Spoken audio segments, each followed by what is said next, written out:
नमोस्तु महाराज जी, नमोस्तु महाराज जी, नमोस्तु महाराज जी।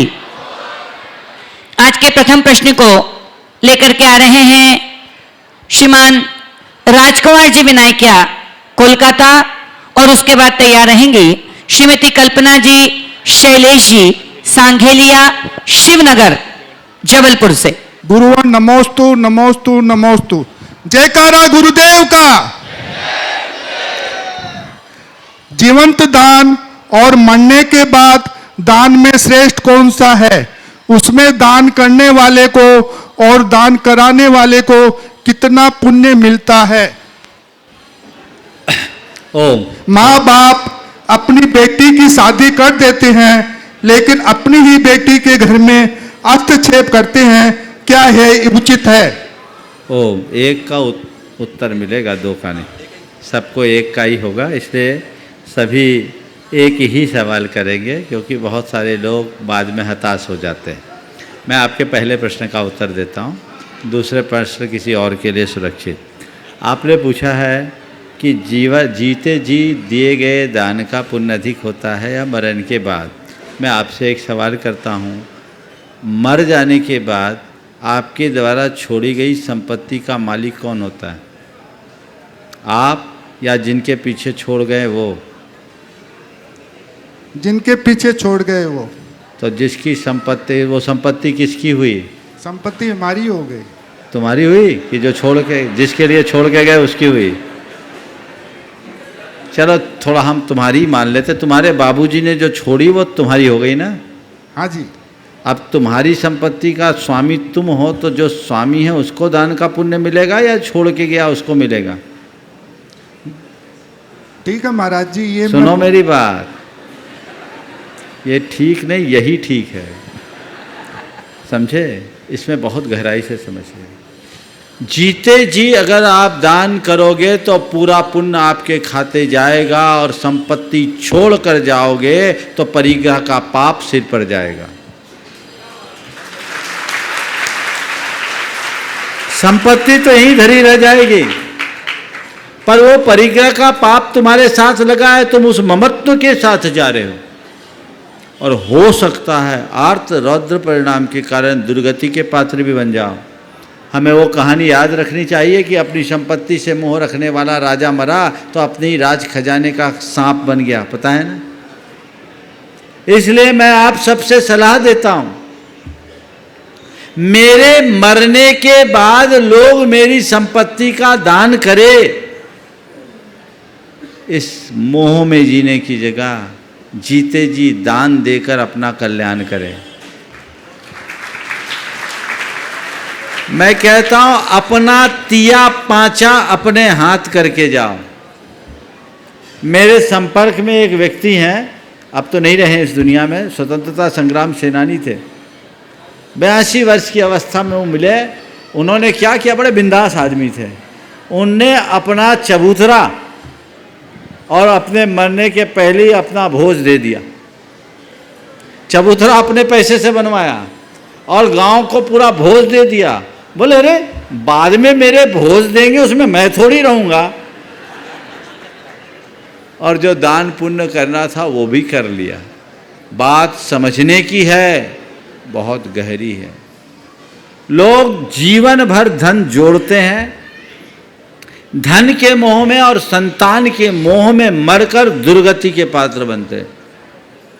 इसलिए हर व्यक्ति को ये चाहिए, जीते जी जितना आवश्यक है धन जोड़े, अपनी संतान को जितना जरूरी है उतना दे, और जाने के पहले अपनी संपत्ति का अच्छे कार्य में विनियोजन करके जाए, छोड़ के न जाए, अपने साथ लेकर जाए। वो उसके लिए कल्याणकारी है। परिग्रह का बोझ अपने सिर पर लेकर मत जाओ। मेरे संपर्क में एक सज्जन है, उन्होंने बड़ा अच्छा काम किया, खाटी करोड़पति आदमी। उनने अपने बेटे का राज तिलक कर दिया, अपने बेटे का राज तिलक किया, बड़ा समारोह किया उसका, और राज तिलक करके अपनी संपत्ति का स्वत्व और स्वामित्व से सौंप दिया। अपने पास बहुत थोड़ा रखा और मुझसे आके कहा महाराज अब निर्भर हो गया हूँ, मेरे पास मेरा इतना ही परिग्रह है। और राज तिलक करते समय उसे जो भी दान निकालना था वो दान भी निकाला, अपने लिए इतना रखा जितना मुझे चाहिए। तो ये भी एक दृष्टिकोण है। क्या आप लोग ऐसा नहीं कर सकते? मरते तक चिपके रहते हो, जैसे शायद ले जाओ, न भूतो न भविष्यति। चलिए। श्रीमती कल्पना शैलेश जी सांघेलिया शिवनगर जबलपुर, उसके बाद तैयार रहेंगी ब्रह्मचारिणी कल्पना दीदी जी बंडा से। पूज्य मुनिद्वय के चरणों में त्रैवार नमोस्तु नमोस्तु नमोस्तु।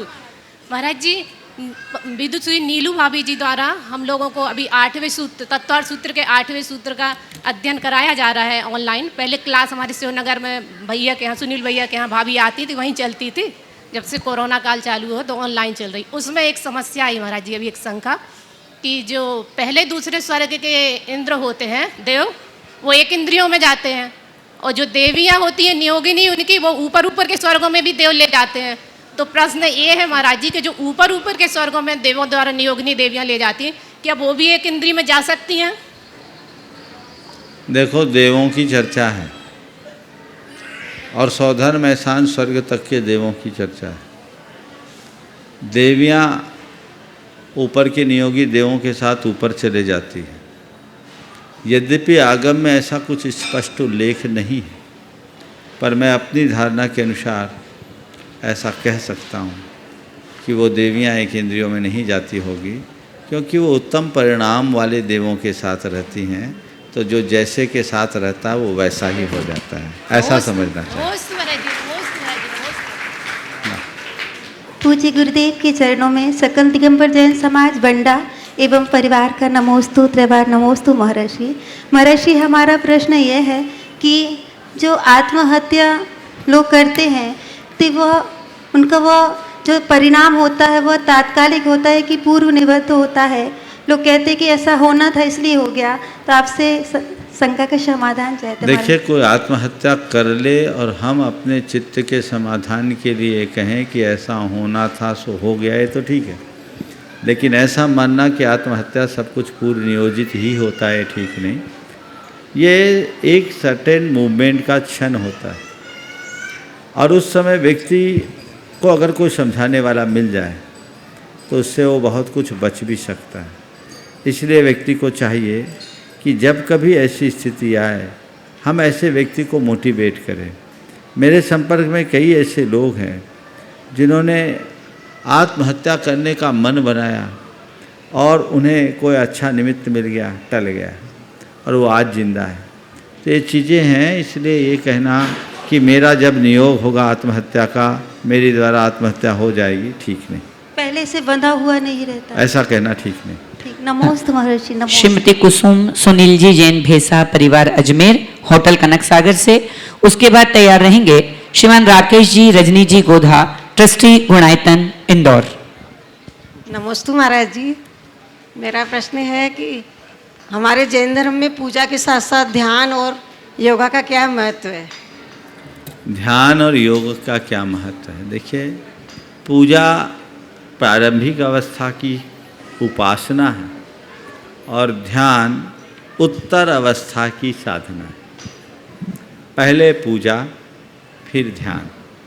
जिन लोगों का मन जल्दी नहीं रमता वो ध्यान करे या वो पूजा करे, और जिनकी पूजा में मन जम जाए वो ध्यान करे। हमारे शास्त्रों में पूजा, स्तोत्र, जप, ध्यान, इनको उत्तरोत्तर महान बनाया। एक नीति का श्लोक है, पुष्पकोटिम जम समम स्तोत्रम स्तोत्रकोटि समम जपः जपकोटि समम ध्यानम ध्यानकोटि समम क्षमा। तो क्या कह रहे हैं?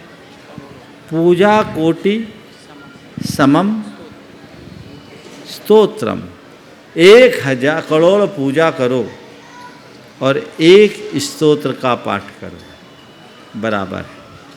स्तोत्र कोटि समम जपः, 1 करोड़ स्तोत्र पढ़ो और 1 जाप करो, ये बराबर है। जप कोटि समम ध्यानम, 1 करोड़ जप करो और 1 बार ध्यान करो, ये समान है। और 1 करोड़ ध्यान करो और 1 बार क्षमा धरो, सब समान है। ये क्यों? पूजा में एक जितनी एकाग्रता होती है स्तोत्र पाठ में, उससे अधिक एकाग्रता आवश्यक होती है।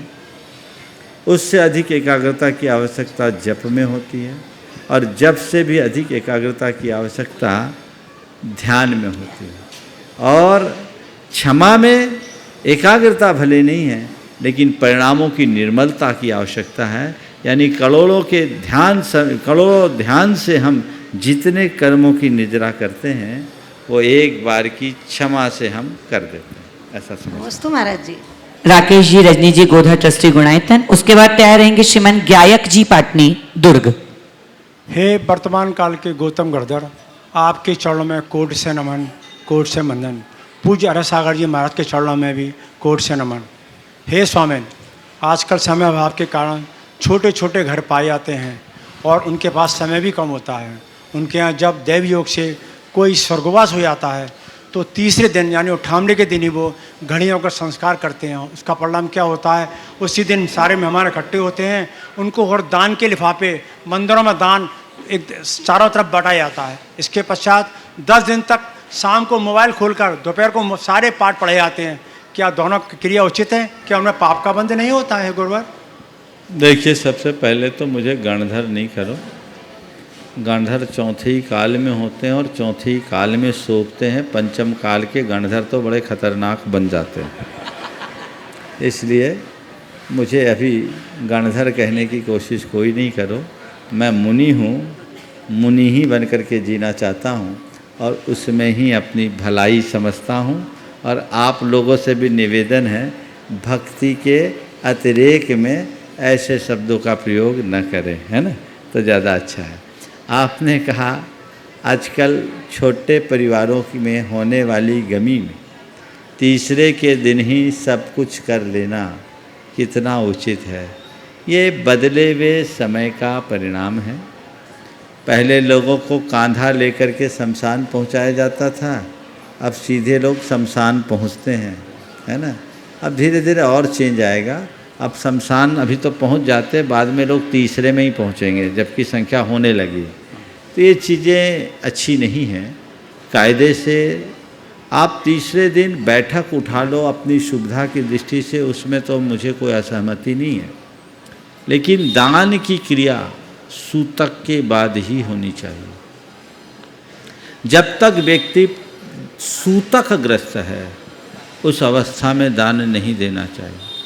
शास्त्रों के विधानानुसार सूतक में दान करने से कुभोग भूमि जाने का भागी बनता है। समझ गए? तो वो सूतक, अब सूतक शब्द दिया है, तिलोपनत्ति में भी उल्लेख है। अब सूतक कितने दिन का ये नहीं है, पर सूतक है। तो लोक में अभी किसी की मृत्यु के बाद 12 दिन की सूतक का प्रचलन है। तो जो लोक मान्य है हमें उसे ही मानना चाहिए।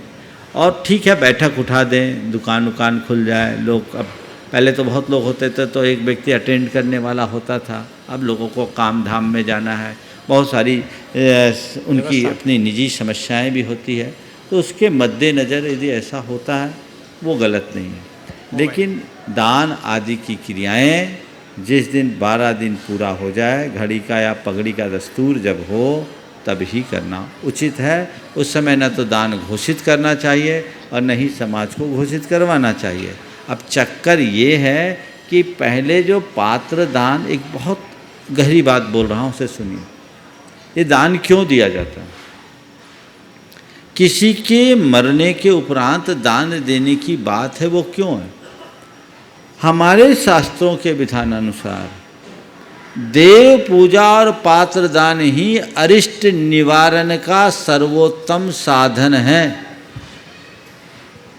भरत चक्रवर्ती को जब 16 अशुभ सपने आए थे, उसके मन में उद्विग्नता छाई थी, तो उसकी शांति के लिए उसने भगवान का अभिषेक किया, यानी शांति धारा की। पात्र और पूजन किया और पात्र दान दिया था। हमारे शास्त्रों के अनुसार सूतक की समाप्ति देव पूजा और पात्र दान से होती है। तो चलो भाई, अब 12 दिन तक का सूतक हो गया, अब देव पूजा करो, पात्र दान करो और अपने जीवन को सामान्य गति दो, ये उसके पीछे का उद्देश्य है। तो अब वो भावना तो गौण हो गई। अब दान बोलना है तो पंचों के बीच बोलो, समाज के बीच बोलो, सारी भीड़ तो अब तिया में ही होती। हमारा जब जयपुर चातुर्मास था तो भट्टारक की नसिया में रोज़ एक तिया, सप्ताह में 5-6 तो होती, और किसी किसी दिन तो एक एक दिन में 3-3 तिया भी मैंने देखा।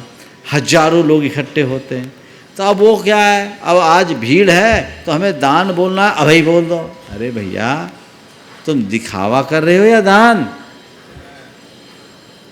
सूतक अवस्था में न तो दान घोषित करना चाहिए, न ही दान घोषित कराना चाहिए। ये सावधानी रखनी चाहिए। 10 दिन तक मोबाइल लेकर पाठ बोलते हैं। आराम, पहली बात तो ये। अब मोबाइल लेकर के पाठ बोलते हैं, मैंने अनेक बार बोला, जिनवानी जिनवानी है, चाहे वो टेक्स्ट फॉर्म में हो या डिजिटल फॉर्म में, हमें उसकी शुद्धता का पालन करना चाहिए। आप जब पाठ कर रहे हैं तो उसे मोबाइल का सामान्य टेक्स्ट मान करके कर रहे हैं, आप जिनवानी मान करके कर रहे हैं। जिनवाणी। तो फिर आपकी विनय कहाँ? और विनय नहीं तो जिनवानी के पठन पाठन का कोई अर्थ नहीं। ये सावधानी सभी को रखना चाहिए, त्यागियों को भी रखना चाहिए। इसलिए मैं सभी से कहता हूँ, 2 डिवाइस रखो, एक बात करने की और एक भगवान से बात करने की, जिनवानी से बात करने की। उसको शुद्धता के साथ रखो। ऐसी सबके जेब में 2-2 मोबाइल तो होते, तीसरा और सही। इससे तुम्हारा पुण्य बढ़ेगा, पाप घटेगा, इसमें कोई संशय नहीं। नमस्ते महाराज। श्रीमान गायक जी पाटनी दुर्ग। नमस्ते महाराज जी, मैं गायक पाटनी दुर्ग से आया हूँ।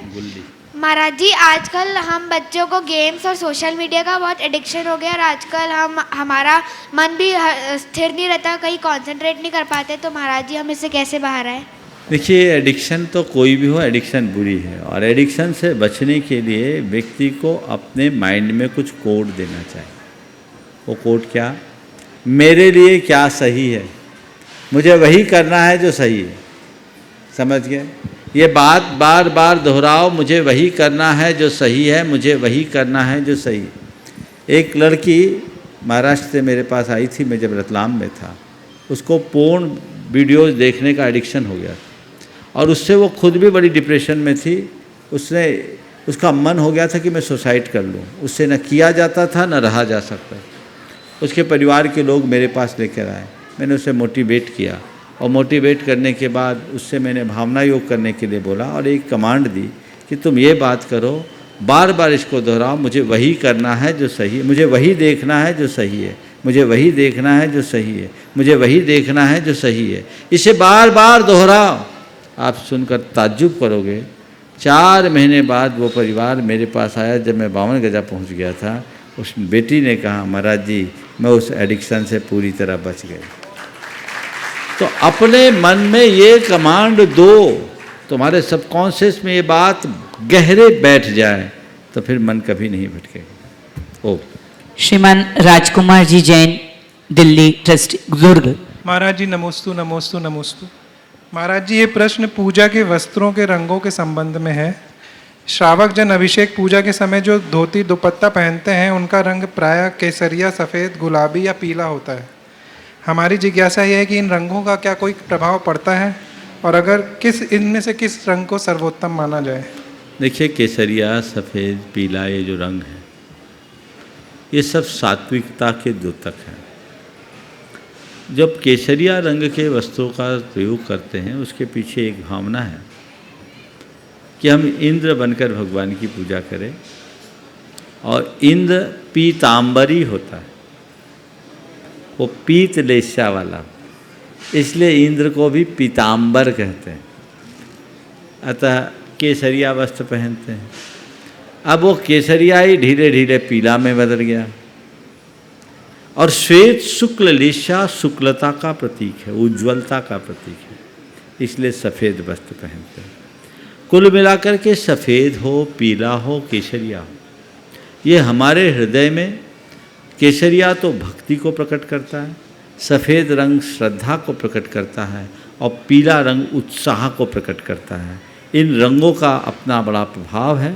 रंग विज्ञान के संदर्भ में काफ़ी कुछ शोध हुए हैं, वहाँ से हम इनके बारे में और विस्तार से जान सकते हैं। संदीप जी जैन कानपुर, उसके बाद तैयार रहेंगे श्रीमान आलोक जी, रितु जी, अक्षत जी जैन छिंदवाड़ा, निवासी मैनपुर। नमोस्तु गुरुवर। महाराज जी, हम ये जानना चाह रहे थे कि जैसे ही हमने जिन दीक्षा ली, वैसे ही हमारे पास दो बहुत महत्वपूर्ण टास्क हमारे पास कार्य आ जाते हैं। एक तो आत्म कल्याण और एक जन कल्याण। आत्म कल्याण, अपने मोक्ष मार्ग को प्रशस्त करने की राह पर हम अग्रसर हो जाते हैं, और दूसरा जन कल्याण, धर्म की प्रभावना करते हुए जन जन का कल्याण करना और धर्म को दूर दूर तक पहुंचाना। तो इसके बीच में इतनी बखूबी सामंजस्य आप महाराज जी लोग कैसे बैठा लेते हैं, इसके प्रति मेरी जिज्ञासा है, इसके बारे में बताइए। देखो, मैं औरों की तो नहीं जानता, मैं अपनी बता सकता हूँ। मेरी फाइलिंग करने की अपनी टेक्निक है। मुझे जिस समय जो फाइल खोलनी होती वही फाइल खोलता हूँ, और जैसे काम निपटता उसको बंद कर देता हूँ। जब तक आपके बीच हूँ तब तक आपके हूँ, और जब मैं अपने में रहता हूँ तो केवल अपना हो जाता हूँ। आप रोज़ ये अनुभव करते होंगे शंका समाधान में, कोई पूरब का सवाल करता है, कोई पश्चिम का सवाल करता है, कोई उत्तर का करता है, कोई दक्षिण का करता है। डिफरेंट एंगल के लोग क्वेश्चंस पूछते हैं। एक प्रश्न से दूसरा प्रश्न एकदम विपरीत। लेकिन आप कभी ये महसूस किए कि पहले प्रश्न के उत्तर का कोई प्रभाव मेरे मन पर है? कभी नहीं। बस इसी का नाम है मेंटल फाइलिंग। जो इसमें निपुण होता है वो हर काम को बखूबी कर सकता है। सब कुछ करते हुए भी स्वयं में रमे रहने की कला योगी की होती है। हालांकि आप मुझसे पूछो तो मैं यही कहूँगा, मेरा पहला लक्ष्य आत्मकल्याण है, और वो मेरी सर्वोच्च प्राथमिकता है। बाकी बाहर हो जाए तो ठीक, ना हो जाए तो ठीक। हमारे आचार्यों ने भी हमें यही निर्देश दिया, आद हिदम कादब्बम जम सक्कई पर हिदम चकादब्बम, आद हिद पर हिदादो आद हिदम सुट्ठु कादब्बम। अपनी आत्मा का हित कर लेना चाहिए, जितना शक्य हो पर का हित भी कर लेना चाहिए। लेकिन आत्महित और परहित में जब चुनने का मौका हो तो आत्महित अच्छे से कर लेना चाहिए। समझ गए? तो ये विधान है, और हम उसे ही प्राथमिकता लेकर के चलते हैं। और हमारे मन में तो केवल एक ही भावना होती है, मैं अपना काम कर रहा हूँ, और मेरे निमित्त से जिन शासन की जितनी सेवा हो सकती हो जाए। आज के बाद कल मैं रहूँ न रहूँ, पर जिन शासन बना रहे और पीढ़ियों तक चलता रहे, बस यही प्रशस्त राग और भाव है।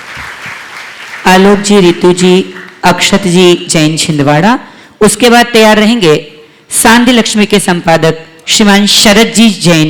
नमोस्तु गुरुवन, नमोस्तु गुरुवन, नमोस्तु गुरुवन। मन में उठ रही उलझन को विराम दीजिए गुरुवर, मेरी शंका का समाधान कीजिए। गुरुवर, मेरा प्रश्न ये है कि अभिषेक की संख्या तो बढ़ रही है, लोग अभिषेक करने मंदिर में जाते हैं, किंतु अर्घ चढ़ा के पूरी पूजा नहीं करते और घर आ जाते हैं। तो क्या अभिषेक पूजा का प्रारूप हो सकता है? अभिषेक के बाद जो अर्घ चढ़ाते वो क्या है? नहीं, पूरी पूजा नहीं करते हैं। मैं जो बोल रहा हूँ सो सुनिए ना जी।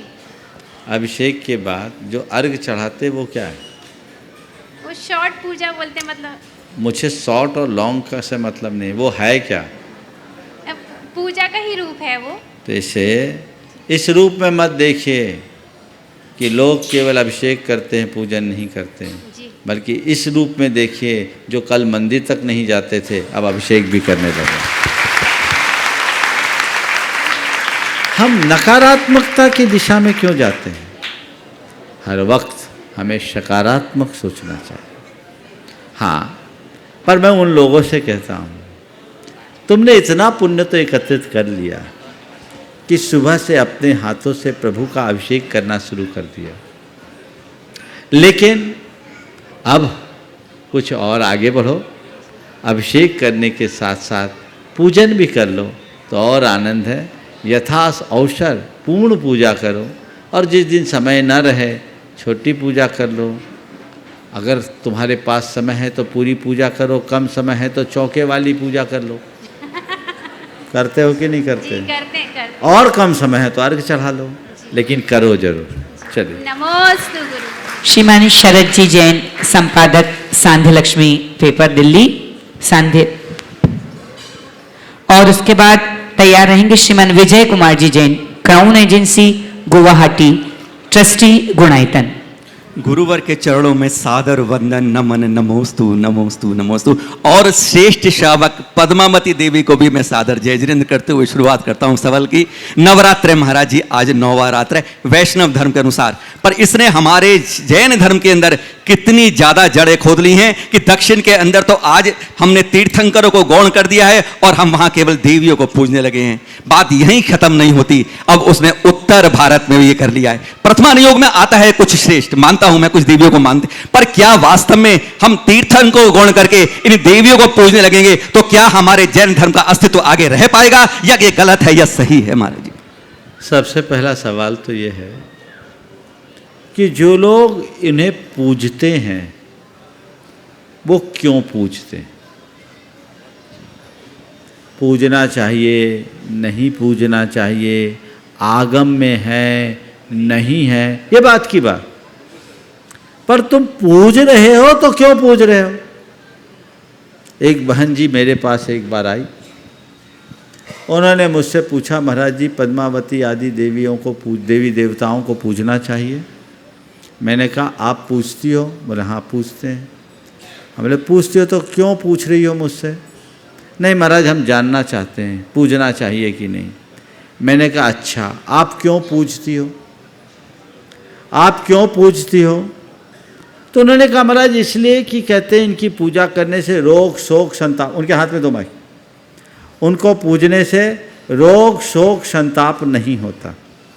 हमने कहा अच्छा आप कब से पूछते आ रही हो? बोला महाराज जी करीब 20 साल हो गए। फिर आपके घर में तो कोई बीमार नहीं पड़ता होगा? महाराज यही तो समस्या, कोई ना कोई बीमार पड़ा रहा है।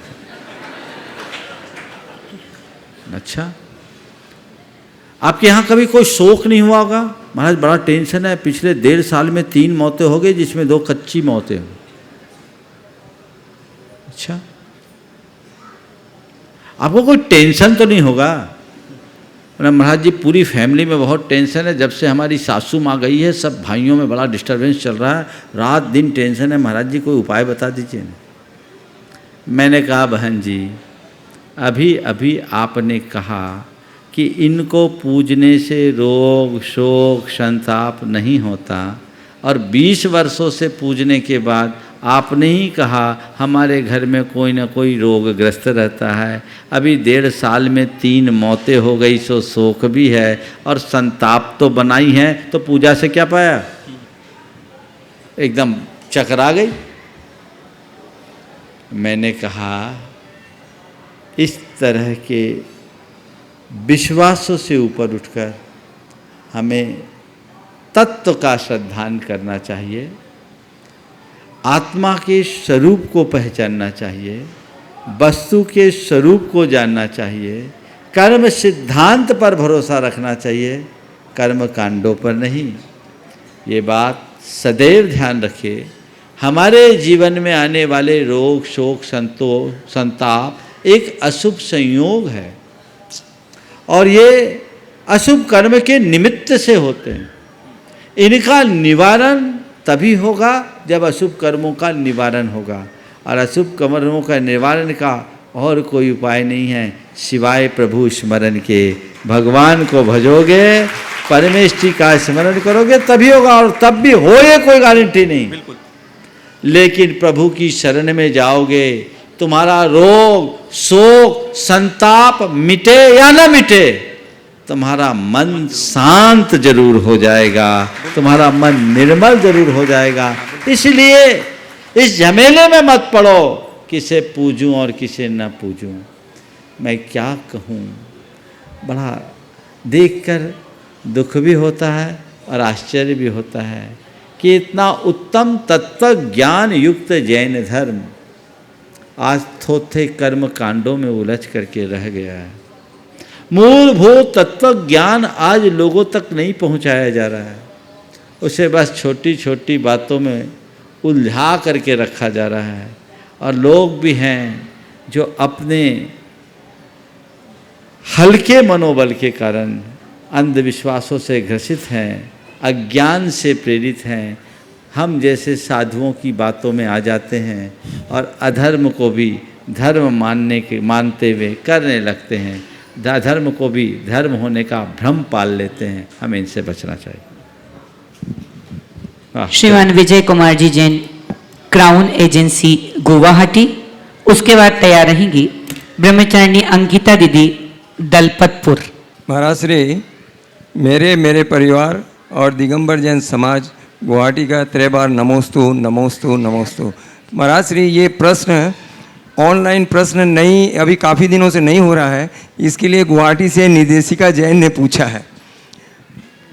मुनिश्री को नमोस्तु करते हुए आपके द्वारा श्री कुंद आचार्य वाङ्मय समयसार मोक्ष मार्ग प्रवचन श्रृंखला का शुभारंभ, प्रवचन सुनकर मिट्टी का गोला बनने का मन हुआ।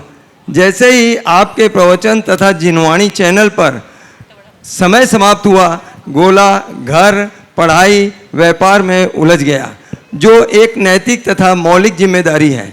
इससे आगे कैसे बढ़ा जाए, कृपया स्पष्ट करें। बस मैं इतना ही कहता हूँ, बहुत गंदा कपड़ा केवल पानी में भिगोने से साफ नहीं होता, ये अनुभव है ना। उसके लिए आप लोगों को क्या करना पड़ता है, पानी में भिगोकर उसमें अच्छे से सर्फ सोडा लगाकर, है ना। पुराने ज़माने में तो मुगरी से खींचना पड़ता था, अभी भी खींचना पड़ता है, समझ गए। तो 1 घंटा प्रवचन सुनना यानी अपने गंदे मन को पानी में भिगोना है और बार बार उस प्रवचन को दोहराना यानी उस गंदे कपड़े को मुगरी से खींचना है, बार बार खींचते रहिए, साफ हो जाएगा और समस्या हल हो जाएगी। रही बात ऑनलाइन प्रश्नों के अभी स्थगित होने की, तो प्रत्यक्ष लोगों के भी प्रश्न भी नहीं हो पा रहे हैं, तो ऑनलाइन वालों को तो अभी थोड़ी प्रतीक्षा करनी ही पड़ेगी। ब्रह्मचारिणी अंकिता दीदी जी दलपतपुर। उसके बाद तैयार रहेंगी बहन साक्षी जैन इंदौर। समस्त दलपतपुर समाज की तरफ से एवं मेरी पूरी बहनें एवं उनके परिवारजन की तरफ से मुनि श्री प्रमाण सागर जी महाराज, मुनि श्री अरय सागर महाराज जी के चरणों में बारंबार नमोस्तु नमोस्तु नमोस्तु। महाराज जी, मेरा प्रश्न है, यदि सांसारिक कार्यों के लिए धर्म का आलंबन लेंगे तो संसार में वृद्धि होगी, संसार का नाश नहीं। लेकिन महाराज श्री, कोई भी जो सांसारिक कार्य होते हैं धर्म के बिना नहीं होते हैं, तो फिर कैसे महाराज जी मेरे शंका का समाधान कीजिए। सांसारिक कार्यों के लिए धर्म का आलम्बन नहीं लो, धर्म का आलम्बन लेते हुए सांसारिक कार्य करो। बस इतनी सी सोच बदल लो तो सब कुछ ठीक हो जाएगा। हम सांसारिक कार्यों के लिए धर्म करने की जगह सांसारिक कार्य कोई भी करे तो धर्म से करे, कोई भी मांगलिक कार्य हो तो पहले धर्म करे, ठीक हो जाएगा। चलिए बहन साक्षी जैन इंदौर। उसके बाद हम सब चलते हैं भाई विकर्ष जी के साथ। नमोस्तु महाराज जी। महाराज जी, मेरा प्रश्न यह है कि आजकल लोग बहिरंग परिग्रह का त्याग बहुत जल्दी कर देते हैं, परंतु ना तो अंतरंग परिग्रह का त्याग करते हैं, ना ही उसका त्याग करने का विचार करते हैं। तो महाराज जी, बिना अंतरंग परिग्रह को त्याग किए बहिरंग परिग्रह का त्याग करने में कोई लाभ है क्या? अतः हमें पहले कौन सा परिग्रह त्याग करना चाहिए? देखिए, बहिरंग परिग्रह को त्यागना बिल्कुल ठीक है, वो हमारा लक्ष्य नहीं है, पर अंतरंग को त्यागने के लिए बहिरंग को त्यागना जरूरी है। पर आपने कहा है बिना अंतरंग को त्यागे बहिरंग का कोई फ़ायदा है, और अंतरंग परिग्रह में हम कौन सी चीज़ को त्यागें? अपने अंदर के राग द्वेष मोह को कम करना ही अंतरंग परिग्रह को कम करने का प्रयत्न है। रेणु जी जैन जयपुर। और उसके बाद तैयार रहेंगे भाई विकर्ष जी। नमोस्तु गुरुवर। महाराज जी, मेरा प्रश्न अभी वाले प्रश्न से रिलेटेड है कि ये सूतक के टाइम फिर शांतिधारा घर में अगर जन्मदिन आता है तो हम शांतिधारा करा लेते हैं, फिर दान भी दे देते हैं, राशि भी बोल देते हैं, तो फिर वो ठीक है क्या? ओम, जब तक सूतक है तब तक कोई दान नहीं होना चाहिए, ये उचित नहीं। चलिए। कीर्ति मुकेशी जैन दिल्ली से, बोलिए। नमोस्तु गुरुदेव। एक बार आपने बताया कि जिस व्यक्ति के संक्लेश परिणाम होते हैं तो उससे आयु के निषेध का शरण होता है और वह व्यक्ति अकाल मृत्यु को प्राप्त होता है। यानी यदि वह व्यक्ति 100 वर्ष की आयु लेकर आया है तो वह 80, 90 या 95 वर्ष में आयु को पूर्ण करके मृत्यु को प्राप्त होगा। तो गुरुदेव, यदि हमारे पुरुषार्थ पर ही आयु निर्भर है तो आयु कर्म के बंध का क्या औचित्य है? देखिए, आयु कर्म का बंध तो हमने कर लिया, अब उसको खपाना हम पर है। हम उसे कैसे खपाते हैं, सही रूप में खपाते हैं या गलत रूप में खपाते हैं? अगर गलत रूप में खपाएंगे तो आयु कर्म हमारा समय में खिर जाएगा, इसलिए सही रूप में खपाना चाहिए। नमस्ते। इस प्रकार आज के सत्र को परम पूज्य गुरुदेव के चरणों में नमन अर्पित करते हुए यहीं पर विराम। बोलिए परम पूज्य आचार्य गुरुवर श्री विद्यासागर जी महाराज की